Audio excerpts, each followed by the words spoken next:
Good morning students. Sri Vidya Bharati Metric Higher Secondary School, Chakrampalayam. 9th standard social science subject. Today we will discuss about the civics. Okay, civics lesson 1. Forms of government and a democracy. Okay, what are the objectives of this lesson? To know the form of government and understanding the meaning of democracy. What are the merits and demerits of the democracy? Know the challenges of Indian democracy. Okay. In Tamil, 9ஆம் வகுப்பு குடிமையியல் பாடம் 1 அரசாங்க அமைப்புகள் மற்றும் மக்களாட்சி. இந்த பாடத்தை படிக்கிறதோடைய நோக்கம் என்ன அப்படின்னு பார்த்தீங்கன்னா, அரசாங்க அமைப்பு எப்படி இருக்கும் அப்படிங்கிறத பற்றி தெரிஞ்சுக்க போகிறோம். மக்களாட்சி அப்படின்னா என்ன மீனிங், அதாவது பொருள் என்ன, அதனுடைய நிறைகள் குறைகள், இந்திய மக்களாட்சி எதிர்கொள்ளும் சவால்களை பற்றி நம்ம இந்த லெசனில் தெரிஞ்சுக்க போகிறோம். ஓகேவா? Now let's come to the introduction of this lesson. Okay. We are going to learn from this lesson how various forms of government have developed globally. Globally means worldwide. Okay. Today, many countries of the world follow different types of governments, but the modern world prefer democracy. Okay.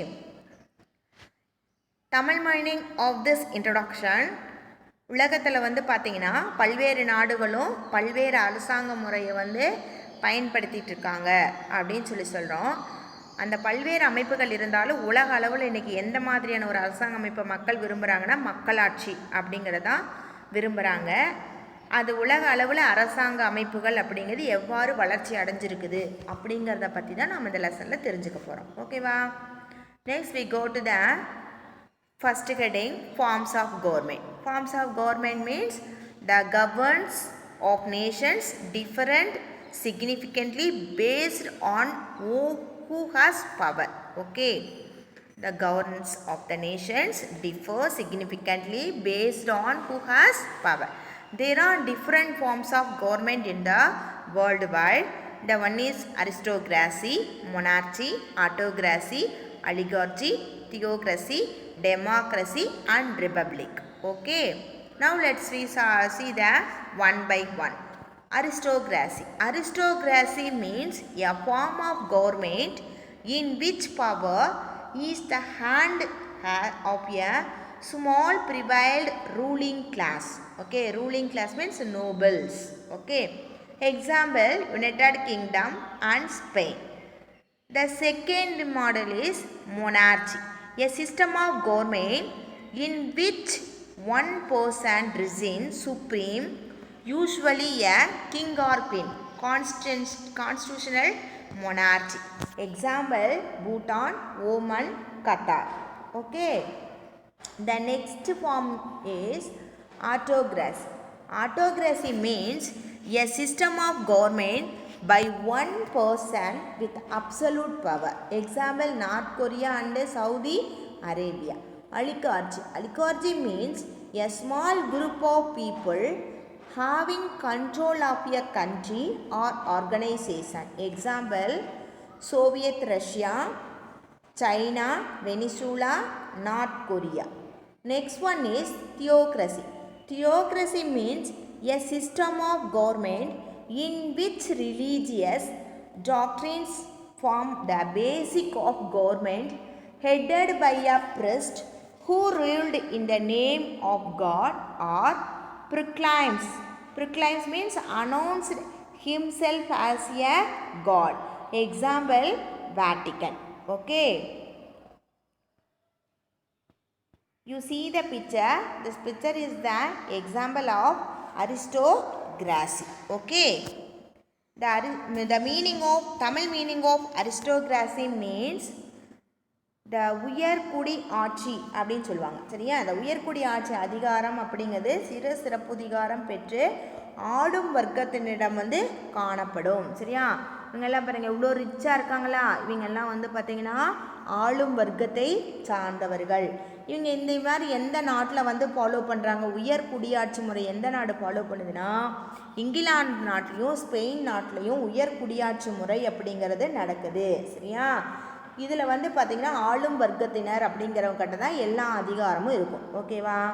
ரெண்டாவது வந்து மொனார்ச்சின்னு சொன்னோம் இல்லையா இங்கிலீஷில், அதுக்கு தமிழ் என்ன மீனிங்னு பார்த்தீங்கன்னா முடியாட்சி. இப்போ முடியாட்சின்னு என்ன?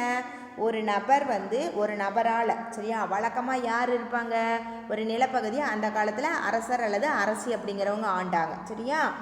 அந்த ஒரு நபரால் அமைக்கப்படக்கூடிய அரசாங்கம் தான் என்ன சொல்லுவோம்னா முடியாட்சி அப்படின்னு சொல்லுவோம், சரியா. அந்த முடியாட்சி எந்தெந்த நாட்டில் நடக்குதுன்னா பூட்டான், ஓமன், கத்தார் அப்படிங்கக்கூடிய நாட்டில் நடக்குது, சரியா. அரசன் அரசி அப்படின்னு சொல்லலாம். ஓகேவா? அடுத்தது வந்து பார்த்திங்கன்னா இங்கிலீஷில் ஆட்டோகிராசி அப்படின்னு சொன்னோம், சரியா. அந்த ஆட்டோகிராசி அப்படிங்கிறது வந்து பார்த்திங்கன்னா என்ன அப்படின்னு எடுத்துக்கிட்டோம் அப்படின்னா தனிநபருடைய ஆட்சி, சரியா. இப்போ இந்த ரெட் கலர் ஷர்ட் போட்டிருக்கிறவர் ஒரு கொடியை வச்சுட்டு போகிறாரு, அவரை பின்னாடி என்ன பண்ணுறாங்க மற்றவங்கெல்லாம் அப்படியே ஃபாலோ பண்ணுறாங்க. அப்போ இந்த குரூப்பை வந்து ஃபாலோ பண்ணக்கூடிய அதிகாரம் யார்கிட்ட இருக்குது? அந்த ரெட் கலர் ட்ரெஸ் போட்ட அந்த மேன்கிட்ட இருக்குது. ஓகேவா? அப்போ முழு அதிகாரம் கொண்ட ஒரு நபரால் அமைக்கப்படும் அரசாங்கம் தான் என்ன சொல்லுவோம் நாம் தனிநபர் ஆட்சி, ஆட்டோகிராசி அப்படின்னு சொல்லுவோம். அடுத்தது வந்து பார்த்திங்கன்னா அலிகார்ச்சி அப்படின்னு சொன்னோமா. அப்போ அலிகார்ச்சி அப்படிங்கிறது எப்படி இருக்கும் அப்படின்னு பார்த்தீங்கன்னா ஸ்மால் குரூப், அதாவது சிறு குழு ஆட்சி, சரியா. ஒரு சின்ன மக்களிடையே சிறிய குழு ஒன்று ஒரு நாட்டையோ அல்லது ஒரு அமைப்பையோ கட்டுப்படுத்துவதை நம்ம என்ன சொல்லலாம் சிறு குறு ஆட்சி, சிறு குழு ஆட்சி அப்படின்னு நாம் சொல்லுவோம், சரியா. எக்ஸாம்பிள் வந்து சோவியத் யூனியன்ஸ், ஓகேவா, சீனா, வெனிசுலா, வடகொரியா நாடுகளை நாம் சொல்லலாம். அடுத்து தியோக்ரஸி அப்படிங்கிறது இந்த வேர்டு எதுலேருந்து வந்துச்சு அப்படின்னு பார்த்தோம்னா க்ரீக் வேர்டு. தியோ அப்படிங்கிறது வந்து பார்த்திங்கன்னா காட் அப்படின்னு மீனிங், கிரட்டோஸ் அப்படிங்கிறது வந்து ரூல், ஓகேவா. அப்போ அதுக்கு என்ன தமிழ் மீனிங் அப்படின்னு பார்த்தீங்கன்னா இந்த தியோக்ரஸி அப்படிங்கிறது மத குருமார்களின் ஆட்சி. மத குருமார்கள் என்ன பண்ணுவாங்கன்னா தங்களையே வந்து கடவுளாகவோ அல்லது கடவுளின் பெயரால் அமைக்கப்படக்கூடிய அந்த அரசாங்கத்தை தான் நம்ம என்ன சொல்லுவோம் மத குருமார்களுடைய ஆட்சி அப்படின்னு சொல்லுவோம். அதுக்கு எக்ஸாம்பிள் வந்து வாட்டிக்கன் நாட்டில் இருக்கும், ஓகேவா. அதுக்கு அடுத்த heading is go to the democracy. Okay, the democracy means a system of government in which eligible numbers in the population vote to elect their elected representatives and the party of individuals who obtains the majority vote from the government. In India, who have writing votes, who have completed 18 years old, that person have voting rights.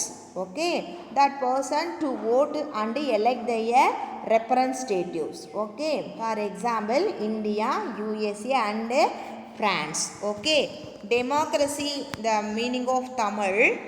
Okay, democracy means மக்களாட்சி அப்படின்னு சொல்லுவோம். ஒரு நாட்டில் தகுதி உள்ள குடிமக்களால் வாக்களிக்கப்பட்ட தனி நபரோ அல்லது குழுவாகவோ தேர்ந்தெடுக்கப்பட்ட பிரதிநிதிகளை தான் நம்ம என்ன சொல்கிறோம் மக்களாட்சி அப்படின்னு சொல்கிறோம், சரியா. இந்தியா, அமெரிக்க ஐக்கிய நாடுகள், பிரான்ஸ் எல்லாம் சொல்லலாம். அப்போ வந்து ஒரு நபர் வந்து வாக்களிக்க உரிமை எப்போ வரும்னு பார்த்தீங்கன்னா ஒரு மனிதன் வந்து எப்போ 18 வயதை பூர்த்தி அடைகிறாங்களோ அப்போ அவங்களுக்கு என்ன இருக்கும் வாக்களிக்கக்கூடிய உரிமை அப்படிங்கிறத ஒவ்வொரு அரசாங்கம், அதாவது நம்ம இந்திய அரசாங்கம் அப்படிங்கிறது வழங்கியிருக்குது. அதுதான் வந்து என்ன சொல்லுவோம்னா வாக்களிக்கும் உரிமை அப்படின்னு நாம் சொல்லுவோம், ஓகேவா. Next heading is republic. What is the meaning of republic? Okay, the republic means a state in which supreme power is held by the people and their elected representatives and which has an elected or nominated president rather than a monarch. Example India and Australia. Okay, Tamil meaning of this paragraph குடியரசு அப்படின்னு சொல்லுவோம். Republic அப்படின்னா குடியரசு, ஓகேவா. மக்களிடமோ அல்லது அவங்களால தேர்ந்தெடுக்கப்படக்கூடிய பிரதிநிதிகளோ ஊரிய அதிகாரம் அப்படிங்கிறது இருக்குது அப்படின்னா அதை தான் நம்ம என்ன சொல்கிறோம் குடியரசு அப்படின்னு சொல்கிறோம். இந்த குடியரசு அப்படிங்கிறது எப்படி இருக்குன்னா மன்னராட்சி அப்படிங்கிறது நம்ம முடியாட்சின்னு பார்த்தோம் இல்லையா, அதை விட அதிகமான ஒரு பவர், சரியா. மக்களால் தேர்ந்தெடுக்கப்பட்டு இவங்களை யார் வந்து நியமிக்கப்படுறாங்க அப்படின்னு பார்த்தீங்கன்னா குடியரசுத் தலைவரால் நியமிக்கப்பட்டவங்களாக இருப்பாங்க. இது வந்து இந்தியாவிலையும் ஆஸ்திரேலியாவிலையும் இந்த ரிப்பப்ளிக் அதாவது குடியரசு முறை அப்படிங்கிறது ஃபாலோ பண்ணுறாங்க. ஓகேவா? Next, do you know the term republic was first coined in 500 BCE. BCE means before common era in Rome. Okay, it is derived from res publica, a word meaning public matter. Okay, India became a republic on 26 January 1950. It governed in accordance with the constitution adopted on 26 November 1949, which came into force on 26 January 1950. Constitutions means our law book. Okay. Meaning of this paragraph, அப்போது ஆண்டு சரியா 500க்கு முன்னாடி Rome நாட்டில் தான் முதல்ல குடியரசு அப்படிங்கிற சொல் வந்து வடிவமைக்கப்பட்டது. அது எந்த சொல்லேருந்து வந்துச்சுன்னா லத்தீன் மொழி. சரியா? ரோம் நாட்டில் பயன்படுத்துறது லத்தீன் மொழி. அங்கே வந்து ரெஸ் பப்ளிகா அப்படிங்கக்கூடிய லத்தீன் மொழியிலேருந்து வந்தது. இதனுடைய பொருள் என்னென்னா பொது விவகாரம் அப்படின்னு சொல்லுவோம். நம்மளுடைய இந்திய அரசியல் அமைப்பு அப்படிங்கிறது நவம்பர் 26, 1949 ஏற்றுக்கொள்ளப்பட்டது. சரியா? இந்திய அரசியலமைப்பு எழுதினது யாரு? Very good, doctor B.R. Ambedkar. சரியா? அவரோட தலைமையில் தான் எழுதினாங்க. அதை வந்து ஏற்றுக்கொள்ளப்பட்டது. நடைமுறைக்கு எப்போ வந்துச்சுன்னு பார்த்தீங்கன்னா ஜனவரி 26, 1950 ஆண்டு வந்து அது நடைமுறைக்கு வந்துச்சு. அந்த நடைமுறைக்கு வந்த தினத்தை தான் நம்ம என்ன சொல்கிறோன்னா குடியரசு தினம் அப்படின்னு சொல்லி நம்ம ஒவ்வொரு வருஷமும் ஜனவரி 26 அந்த நாளை வந்து கொண்டாடுறோம். ஓகேவா? Next heading is what is democracy. ஓகேவா? Democracy is a form of government that allows people to choose their rulers. Okay. Only leaders elected by people should rule the country. Okay. The next, people have the freedom to express views, freedom to organize, and the freedom to protest. Okay. Tamil meaning of this paragraph, what is democracy means, மக்களாட்சி என்றால் என்ன? ஓகேவா? மக்களாட்சி அப்படின்னு என்ன அப்படின்னு பார்த்தீங்கன்னா மக்கள் தங்கள் ஆட்சியாளர்களை தாங்களே தேர்ந்தெடுத்து கொள்ள அனுமதி அளிக்கும் ஆட்சி முறை அப்படிங்கிறத நம்ம என்ன சொல்கிறோம்? மக்களாட்சி முறை அப்படின்னு சொல்கிறோம். இந்த முறையில் வந்து மக்களால் தேர்ந்தெடுக்கக்கூடிய அந்த தலைவர்கள் மட்டுமே ஆட்சி அப்படிங்கிறத செய்ய முடியும். மக்கள் சுதந்திரமாக தாங்கள் விரும்பிய கருத்துக்களை தெரிவிக்கவும் ஒரு அமைப்பை வந்து ஏற்படுத்தவும் போராட்டங்கள் நடத்தவும் உரிமை பெற்றவர்கள் அப்படின்னு சொல்லி நாம் சொல்லலாம். ஓகேவா? அடுத்து நெக்ஸ்ட் வந்து பார்த்திங்கன்னா மீனிங் ஆஃப் த டெமோக்ரஸி. ஓகேவா? Democracy is a system of government in which the supreme power is vested in the people of a country and the people elect their representatives either directly or indirectly through fair and free elections which are usually held periodically. Okay, this is the meaning of the democracy. Okay, அப்போ மக்களாட்சி அப்படிங்கிறதுடைய பொருள் என்ன அப்படின்னு பார்த்தீங்கன்னா ஒரு நாட்டில் மக்களின் உயர்ந்த அதிகாரங்களை பெற்று அமைக்கும் ஆட்சியை நம்ம என்ன சொல்கிறோம்? மக்களாட்சி அப்படின்னு சொல்கிறோம். இதனுடைய பொருள் என்ன? நாட்டு மக்களுடைய கையில் தான் ஆட்சி அதிகாரம் உள்ளது. ஏன் அப்படி சொல்கிறோம்? ஏன்னா மக்கள் வந்து யாருக்கு ஓட்டு போடுறாங்களோ அவங்க தான் வந்து ஆட்சி அமைக்கிறாங்க. அப்போ ஆட்சி அமைக்கக்கூடிய அதிகாரம் யார் கையில் இருக்குது? மக்களுடைய கையில் இருக்குது. மேலும் மக்கள் வந்து தங்களது பிரதிநிதிகளை ஒரு குறிப்பிட்ட காலத்திற்கு, இப்போது எத்தனை தடவைக்கு ஒரு தடவை எலெக்ஷன் வருது? சிஎம் எலெக்ஷன் அப்படின்னா 5 வருஷத்துக்கு ஒரு தடவை, பிரைம் மினிஸ்டர் பிரதம மந்திரியோட எலெக்ஷன்னா 6 வருஷத்துக்கு ஒரு தடவை அப்படி சொல்கிறோம் இல்லையா? அப்போ ஒரு குறிப்பிட்ட காலத்திற்கு நேரடியாகவோ அல்லது மறைமுகமாகவோ சுதந்திரமான மற்றும் நேர்மையான தேர்தல் மூலம் தேர்ந்தெடுத்து கொள்வார்கள் அப்படின்னு சொல்கிறோம். சரியா? அடுத்தது டூ யூ நோ பாருங்க. The term democracy is derived from Greek word.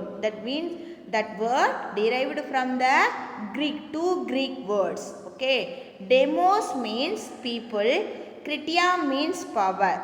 Thus literally democracy means the power of the people. Okay, Tamil meaning of this paragraph, மக்களாட்சி அப்படிங்கக்கூடிய அந்த சொல்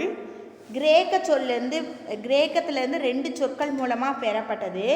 அதில் வந்து டெமோ அப்படிங்கிறது வந்து மக்கள் அப்படிங்கிறது மீனிங்கும், கிரிட்டியா அப்படிங்கிறது வந்து பார்த்திங்கன்னா அதிகாரம் அப்படின்னு சொல்லியும் சொல்லப்படுது. சரியா? அதனால் வந்து பார்த்திங்க அப்படின்னா என்ன சொல்லியிருக்காங்க அப்படின்னு பார்த்திங்கன்னா, டெமாஸ் அப்படிங்கக்கூடிய சொல் வந்து மக்கள் கிரசி என்றால் அதிகாரம், மக்கள் கையில் இருக்கக்கூடிய அதிகாரம் அப்படிங்கிறது தான் மக்களாட்சி அப்படின்னு சொல்லி பொருள் சொல்லப்பட்டிருக்கு. ஓகேவா? அடுத்து நெக்ஸ்ட் வந்து definitions. Okay, the definitions means who gave the definitions? Mahatma Gandhi. Who is Mahatma Gandhi? Our father of nation. Okay, according to Mahatma Gandhi, true democracy cannot be worked by 20 men sitting at the center. It has to be worked from below by the people of every village. Okay, who told? Mahatma Gandhi. Okay va?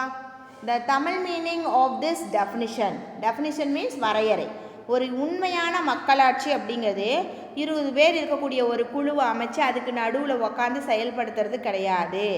கீழ்நிலையில் இருக்கக்கூடிய ஒவ்வொரு கிராமத்திலையும் கிராம மக்களால் செயல்படுத்துறது தான் மக்களாட்சி அப்படின்னு சொல்லி நமது தேசப்பிதா, சரியா, ஃபாதர் ஆஃப் நேஷன்னா தேசப்பிதான்னு சொல்லுவோம், மகாத்மா காந்தி அப்படிங்கிறது குறிப்பிட்டிருக்காங்க. சரியா? Power of people. சரியா? பாருங்க அந்த கையில் பவர் அப்படிங்கிறது இருக்குது. ஓகேவா? Next, salient features of democracy. What are the salient features of democracy? Elected representatives of people and final decision making power to the representatives. Okay. Next, free and fair elections. Okay. Next, voting right is which equal value to those who have attained the age of 18. Fundamental rights are protection of individual freedoms. These 4 points are salient features of democracy. Okay. Elected Tamil meaning of this paragraph, மக்களாட்சியுடைய சிறப்பு கூறுகள்னு சொல்லுவோம். மக்களால் தேர்ந்தெடுக்கப்படக்கூடிய பிரதிநிதிகள் இறுதி முடிவை மேற்கொள்ளும் அதிகாரம் பெற்றிருக்கிறார்கள்னு சொல்லலாம். Free and fair election அப்படின்னா சுதந்திரமான மற்றும் நேர்மையான தேர்தல் அப்படின்னு சொல்லலாம். அடுத்து வந்து பார்த்தீங்க அப்படின்னா நமக்கு வந்து பார்த்திங்கன்னா ஓட்டிங் ரைட்ஸ். ஓகேவா? Voting rights with equal value to those who have attain at the age of 18. 18 வயது வந்து நிரம்பிய அனைவருக்கும் சம மதிப்புடைய ஓட்டுரிமை, வாக்குரிமை அப்படிங்கிறது உண்டு. அடுத்தது வந்து பார்த்திங்கன்னா அடிப்படை உரிமைகள் மற்றும் தனிநபர் சுதந்திரம் அப்படிங்கிறத பாதுகாக்கிறோம் அப்படின்னு சொல்லலாம். ஓகேவா? அடுத்தது வந்து பார்த்திங்க அப்படின்னா இந்த டெமோக்ரஸி அப்படிங்கிறதுக்கு president of USA, okay, Abraham Lincoln, one of the president of USA, defines democracy as a form of democracy as a government of the people, by the people and for the people. Okay, Abraham Lincoln, one of the president of USA, defines democracy as a one of form of government, that government form of the people, by the people and for the people. Okay, அவர் என்ன சொல்லியிருக்காருன்னு பார்த்தீங்கன்னா Abraham Lincoln, ஓகேவா, அமெரிக்க ஐக்கிய நாடுகளுடைய manual குடியரசுத் தலைவர் Abraham Lincoln அப்படிங்கிறவர் என்ன பண்ணியிருக்காரு, மக்களாட்சி அப்படிங்கிறதுக்கு ஒரு வரையறை கொடுத்துருக்காரு. மக்களால், மக்களுக்காக, மக்களே நடத்தும் ஆட்சி மக்களாட்சி அப்படின்னு சொல்லியிருக்காரு. ஓகேவா? The next heading going to evaluation of democracy. Okay, the last heading of this class, evaluations of democracy. Okay, the democracy began 2500 years ago in some of the city-state of ancient Greece. Okay, it is important to know that democratic institutions existed in India as early as the Vedic period. Chanakya's Arthashastra tells us that in ancient India, an autonomous village community was the basic unit of the local government. During the later Chola period, ancient Tamil Nadu Kudavolai system was a very notable unique features of the village administration of the Cholas. The evolution towards a democracy is represented by the following values: freedom, equality, fraternity, accountability, transparency and trust. Okay. Tamil meaning of this paragraph: evolution of democracy means இந்த மக்கள் ஆட்சியுடைய பரிணாம வளர்ச்சி அப்படின்னு சொல்லலாம். ஓகேவா? Athens அப்படின்னு உள்ளிட்ட பண்டை கிரேக்க நாடுகள் 2500 ஆண்டுக்கு முன்னாடி என்ன ஆயிடுச்சு, மக்களாட்சி அப்படிங்கிறதே தோன்றிடுச்சு அப்படின்னு சொல்லலாம். வேத காலத்துக்கு முன்னாவே இந்தியாவில் மக்களாட்சி அமைப்பு முறைகள் இருந்தது அப்படின்னு சொல்லி நாம் சொல்லலாம். சரியா? உள்ளாட்சி அமைப்பு பார்த்திங்கன்னா அடிப்படை அலகுகளாக பிரிச்சிருந்தாங்க. சரியா? பண்டைய காலத்தில் இருக்குது அப்படிங்கிறத நம்ம சாணக்கியர் எழுதிய அர்த்தசாஸ்திரம் அப்படிங்கிற நூல்கள்லேருந்து நாம் தெரிஞ்சுக்கலாம். சரியா? பண்டைய காலத்தில் பிற்கால சோழர்களுடைய முறையில் பார்த்தங்கன்னா குடவோலை முறை, அதாவது ஒரு குடத்துக்குள்ளே நிறைய யாரெல்லாம் அரசராக தேர்ந்தெடுக்கப்படுறாங்களோ அவங்களுடைய பேரையெல்லாம் எழுதி உள்ளே போட்டுட்டு அங்கேருந்து ஒரு சிறுவனை கூப்பிட்டு அதுலேருந்து ஒரு சீட்டை எடுக்க சொல்லி அவரை நம்ம தலைவனாக தேர்ந்தெடுக்கிறது. சரியா? அந்த குடவோலை முறை அப்படிங்கிறது இருந்தது. சரியா? இதில் சுதந்திரம், சமத்துவம், சகோதரத்துவம், பொறுப்புரிமை, வெளிப்படைத்தன்மை, நம்பிக்கை இதெல்லாம் பார்த்திங்கன்னா மக்களாட்சியுடைய வளர்ச்சியை பிரதிபலிக்கக்கூடிய செயல்களாக இருந்துச்சு அப்படின்னு சொல்லி நாம் சொல்லுவோம். ஓகேவா? Next forms of democratic government அப்படிங்கிறது இப்படி தான் இருக்கும். சரியா? என்ன 2 ஃபார்மில் democratic first one is parliamentary form of government, example India and England. Electoral, legislative, next executive. Presidential form of government, example USA and France. Electoral is divided into 2, executive and legislatives. Okay. The form of அதாவது மக்களாட்சி முறையுடைய அரசாங்க அமைப்பு. மேலே மக்களாட்சி அரசாங்க அமைப்பு அப்படின்னு சொல்லுவோம். பார்லிமெண்ட்ரி அப்படின்னா நாடாளுமன்ற அரசாங்க முறை. எங்கெங்கே ஃபாலோ பண்ணுறாங்க? இந்தியாவிலையும் இங்கிலாந்துலையும். எப்படி இருக்கும்? வாக்காளர்கள் அப்படிங்களால தேர்ந்தெடுக்கப்படுறவங்க சட்டமன்றத்துக்கு போகிறாங்க. சட்டமன்றத்தில் போகக்கூடிய உறுப்பினர்களால் நிர்வாகம் அப்படிங்கிறது செய்யப்படுது. சரியா? அதிபர் அரசாங்க முறை, அதான் பிரசிடென்சியல் ஃபார்ம் ஆஃப் கவர்மெண்ட். அது எந்தெந்த நாடுகளில் இருக்குதுன்னு பார்த்தீங்கன்னா அமெரிக்க ஐக்கிய நாடுகளையும் ஃப்ரான்ஸும் எக்ஸாம்பிளாக சொல்லலாம். வாக்காளர்களுக்கு நேராக என்னாகும்? சட்டமன்றம் அண்டு நிர்வாகம் அப்படிங்கிறது டைரெக்டாக யாருடைய கண்ட்ரோல்லே இருக்குன்னா வாக்காளர்களுடைய அந்த இடத்துலையே இருக்கும் அப்படின்னு சொல்லி நாம் சொல்லலாம். ஓகேவா? then today the class is over. Tomorrow we see the types of democracy. Okay, read the lesson line by line and thank you students. Thank you one and all. The lesson prepared by Rajamani Sri Vidya Bharati Metric Higher Secondary School, Chakarampalayam. Thank you students. Thank you one and all.